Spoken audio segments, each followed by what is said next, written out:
Hi, hello, happy Sabbath and Shabbat Shalom. We were blessed with a little rain today, about an inch, give or take.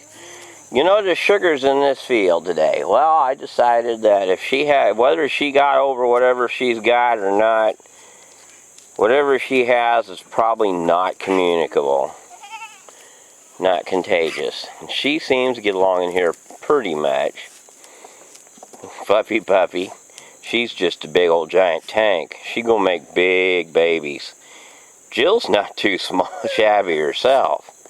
That Kiko really makes, and again, Jill's got more, she's got Boer and La Mancha in her, and a little Alpine. And then this is just Alpine and Kiko.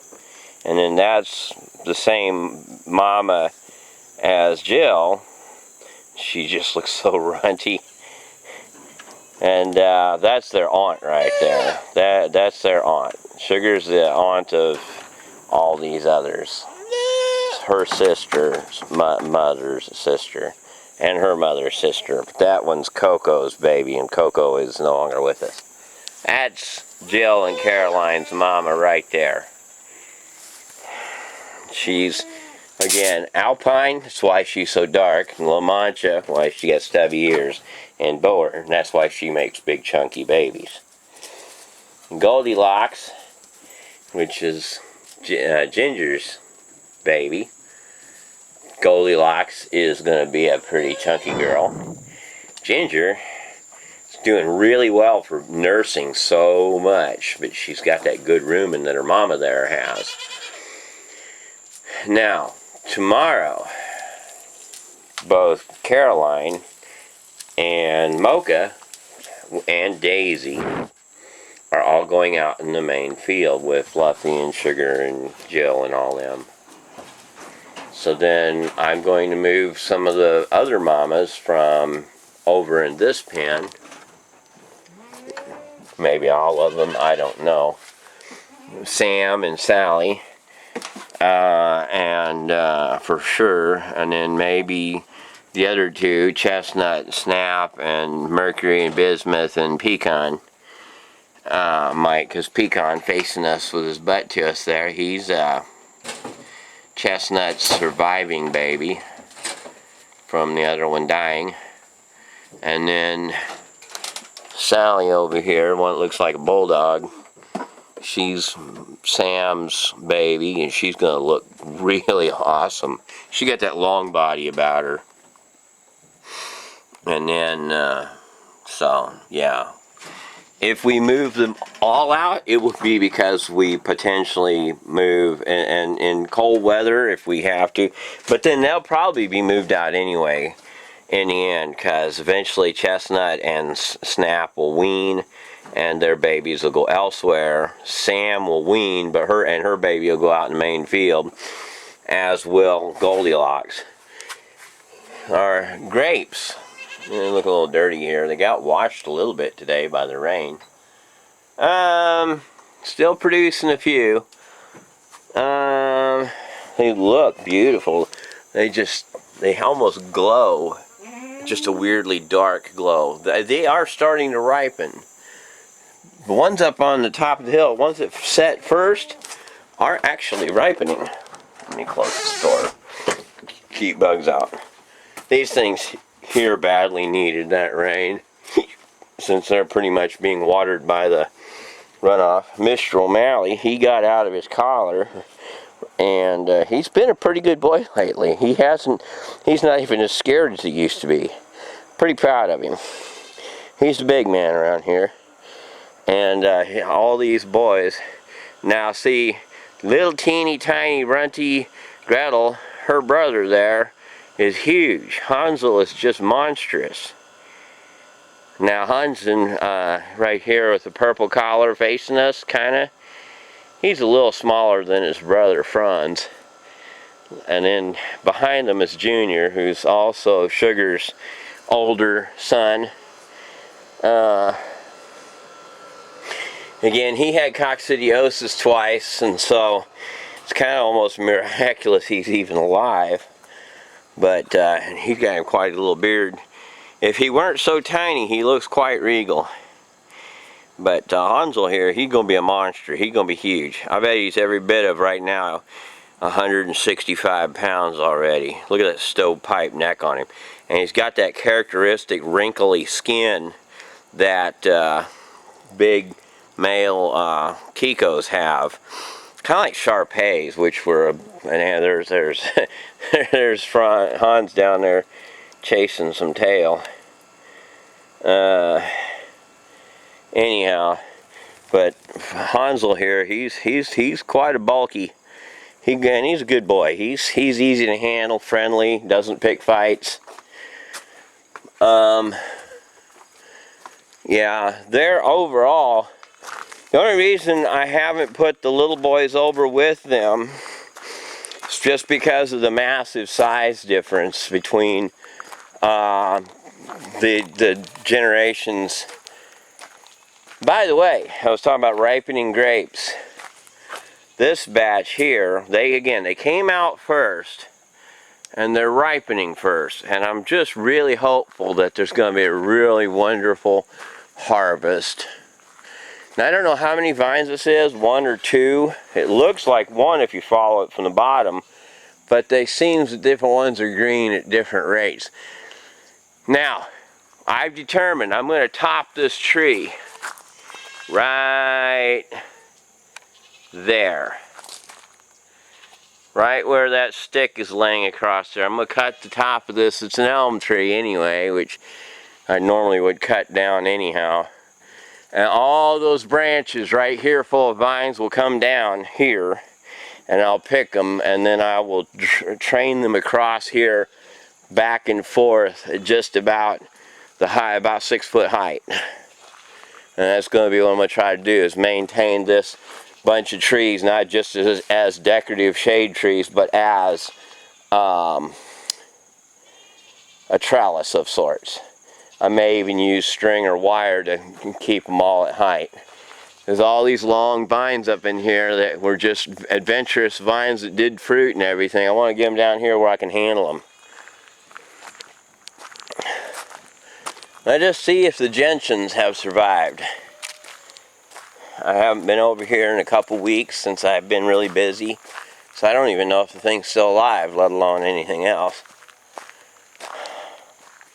You'd think I'd be obsessed with it, but not really. Still there. Hasn't tried to flower. Oh, I've got this thing on zoom in still. Anyhow, yeah. So, it's still alive. Hopefully it'll do something. And hopefully there's more of it. Hopefully there's at least 3 of them. I don't know. We'll see. When they flower, we'll know. Until they flower, we won't. That's all I can say. The one did flower, the others haven't. And again, I'm hoping more and more of these grapevines go to seed fruit. And then I got a vine over there that I need to move out of that tree and move over along the field parallel to us over there on a stringer. Train it out. My unexpected persimmon tree is starting to ripen a little bit. It's getting close to fall. We're still in August. We're not in September yet. But we had some issues with the car last couple weeks. It wasn't here because it was over at my brother's. We finally got the fan heater issue fixed, so it runs like it should. I swapped out the key on Pony, and it managed to turn around and be shaped, so I've got to modify it with a Dremel so that it quits knocking the plastic holder off of it. And I really need to epoxy the broken plastic holder in place too. It's just all sorts of messed up from being weak old plastic. Now I don't know if you hear the babies over here or not, but this is sort of the culmination of a couple weeks work at an hour here and a minute there and an hour here and 2 minutes there. Slow motion of me and my old feeble age.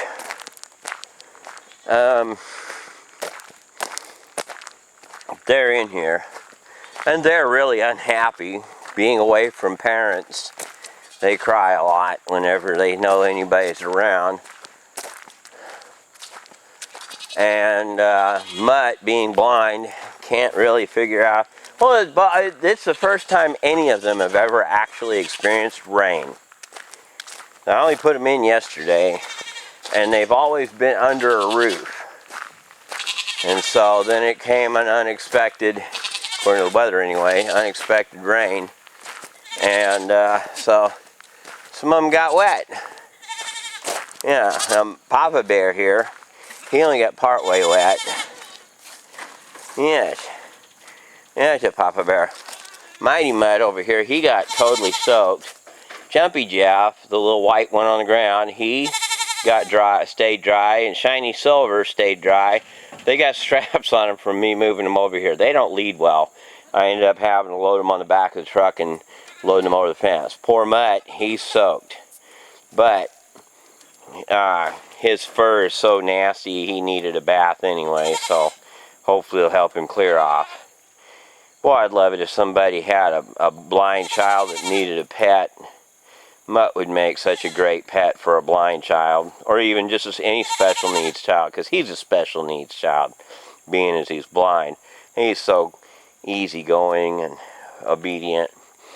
This device that Papa Bear's looking at, which got knocked over, that was my homemade feeding device. Somehow, either the goats or the wind or something knocked it over, so I got to pull it back up here and tie it to the fence later on so that it can't be knocked over again. That lid was on it. The lid is something I've had for several years, and I just welded a bit of rebar on the top of it for a handle. And I put some aluminum flashing in there so that when I pour grain in, it funnels it down in there, but it's kind of gotten down, popped out of its place, so I'll have to fiddle that all in place again. This is a transport cage that I hooked on here as a hay crib. It's got a flip-up lid here that you lift it and you put the hay in and it'll lower it back down. And then that was some office dividers from tax company that they were either going out of business, moving, or remodeling. I'm not for sure, but that was in the dumpster, and so it is now a small rain roof. And so, well, you know, it's kind of handy as long as they know it's there. Now, you see the little orange stripe here, that's twine, where I've twined in that chicken wire so that they can't crawl through it. It's upside down technically, but I kind of, well, I didn't really do that intentionally. Papa Bear, here's a Papa Bear. Poor Mighty Mutt got trampled on there. Yeah, it's a Mighty Mutt. Yeah, it's a Mighty Mutt. It's a Papa Bear. Yeah, it's Mighty Mutt. Come here, Mighty Mutt. Hey, here's your baby. Come here. Yes, come here. Here's a Mighty Mutt. Here's your baby. Yes, it's terrible being blind, isn't it? Yes. Well, we love you anyhow, despite the fact you can't see us. Funny thing is, goats don't care what you look like as long as you feed them. Scratch my back, I get bit by a mosquito. This rain let out, but encouraged a bunch of mosquitoes to come out. Fortunately, a lot of water didn't, it was an inch of rain or so, didn't really accumulate, it soaked right in. Hopefully, pretty soon, these boys will be big enough to put in with the other boys. But in the meantime, I don't plan on taking this thing down anytime soon. I expect I'll get at least 4 good years of use out of this arrangement. Doing, well, weaning or quarantine work or whatever. I have not done much in the shop. I did get those parts for the chainsaw, but I have not worked on the chainsaws. I got the parts, haven't done any work with them. Now this is the cage the boys, Papa Bear and Mighty Mutt, were staying in, and it's down here getting washed since it got soaked with pee and poo, and I've been cleaning it off a little bit, get it back in shape before I put it in storage. The baby pen that they were in will end up in storage too after it's been cleaned. What I did do in here, it's the only really thing I did, was I set up myself a chicken frying.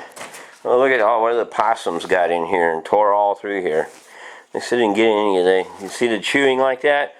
That's either possums or raccoons. They get in here and they smell that meat grease and they get in there and chew the snot out of it. This thing has been stored for a lot of years. It's in bad shape, it's corroded, but it still holds enough fluid that I can use it. It doesn't leak enough to make it leak out. So I fried up 20 pounds of chicken with that. That's what all this paper towel was all about. That's all chicken grease and spices and stuff. I actually used this container here. I cleaned it and scoured it with a wire wheel and used it for my breading chamber. The dark spots you see are where salt, either that or they licked in it. But the salt drew the juices out of the chicken pieces and they stuck a little bit, but that's no big deal. That comes right off. So yeah, the part did arrive for my pole saw, and I need to put that on.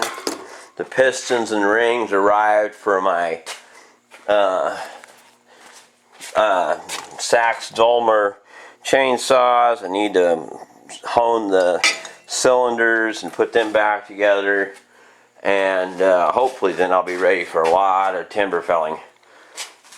Because it rained and everything, I don't really care to go downstairs. Plus there's horseflies out and mosquitoes and stuff. But generally speaking, downstairs, the flowers have not really changed a lot. There's a lot of them up here. They look great. And of course, never did really get rid of the blister beetle problem. It just kind of, they came and they went. Well, there's a few here and there still. But for the most part, and there are a couple here, and they just seem to have showed up and disappeared. I don't know if it's because they only have a short season or what. This red on here is really fascinating. This is that Russian Lespedeza. It puts on those pretty pink flowers, and then it has those brilliant red leaves that it turns towards fall. And then, even though we're only in the middle, last week of July, it's tree's been shedding leaves. The walnuts and the sycamores and some of the oaks have shed leaves. Like fall is already upon them. Oh, and the cherry trees. Well, cherries are a super early tree anyway, so it kind of makes sense. So, some of my surviving avocados, what few I have, to what extent they're surviving, I can count 5 that may survive. But that's it. The others are either dead or haven't sprouted or something. I don't know. I even thought I had one that was new this year over here, but that may not be it. Wherever it was, and whichever one it is, it might be this one. This one might be this year's. I don't know. But I've lost some. And my lemongrass appears to have failed after all. However, it was a fair experiment. Gave it a shot. Apparently, believe it or not, the biggest problem was it was too cold for them. But a little more. Next time I'll try raising them from seeds. In theory, that'll give them a better chance. I don't know. We shall see.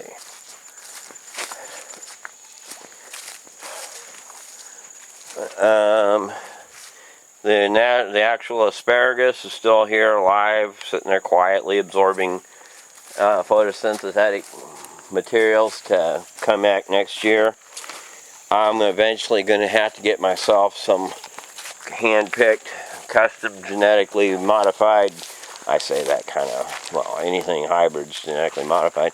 Anyhow, get myself a big bunch of asparagus and set it out somewhere. This thing almost died the other day from lack of water. I think I barely got it in time, but then we got rain today.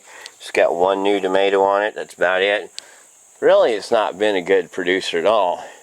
Hasn't flowered much, and it hasn't put on much fruit. And it could be it hasn't flowered much because it's low on phosphorus. I don't know. I mean, it's got flowers, just not many, and a lot of them aren't setting, and it could just be that it needs more phosphorus. I don't know. But that's pretty much everything. Nothing else has changed. So since this is an update and not just a recap, I guess say I moved the celery. That'll be the last thing I mentioned. Is that I moved the celery intentionally because of the fact that I felt that it wasn't getting enough moisture. Of course, it wasn't getting enough moisture where it was over here, because that doesn't lead to a collection of moisture. It kind of keeps it dry. So I put it over here instead, and got it under the downspout of this guttering system in hopes that it'll give it more water. And it seems, from my examination, to have done it some benefit, because it's got a few new leaves on it again. And you can see where it was getting wilty and dry. The thing needs a lot more water than you might expect. That's a really thirsty plant. But, well, hopefully get it in during the winter, so, or somehow protect it so it doesn't freeze to death. And then next year, supposedly, it'll go to seed. And once it goes to seed, we can actually raise a bunch of celery. We shall see what we shall see, though. Alright, well, that's it until next Sabbath. And, that's the only things I can think of. Anything else, I'm sorry if I forgot it. Bye for now.